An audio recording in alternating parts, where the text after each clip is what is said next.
pats geriausias ir pats svarbiausias man produktas ir mano šeimai, ir iš tikrųjų visiems draugams, ir dažnai dovanoja net gimtadienių progas, super daiktas. Tai yra probiotikai, pačių bakterijų įvairiausių yra 31 rūšis, taip pat yra augalinių ekstraktų, yra reiši grybų, tada yra vynuogių kauliukų ekstraktai ir taip toliau. Labai geras produktas, mano bičiulis vienas įvardinęs į tokį, sako, kaip būna norisi kažko tai rūgštaus ir ant pachmeliuko, tai čia tokia kaip gera dienos pradžia, netgi vietoj kavos, reikia gerti ant tuščio skrandžio, 30 ml išgeri ir tada po 30 minučių gali valgyti, gerti kavą, ką tik nori.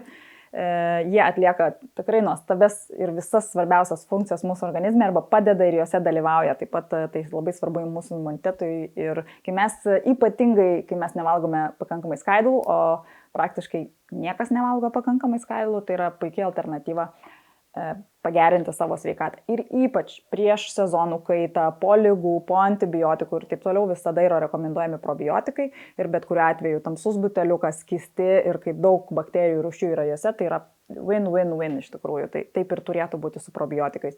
Ir jeigu kitus kokius nors gersite, taip pat turėtų būti skysti, nes jie geriau pasisavinami, tamsus buteliukas ir kuo daugiau probiotikų rūšių, ne viena, ne dvi, ne 5, o daugiau. Čia 31 yra berods.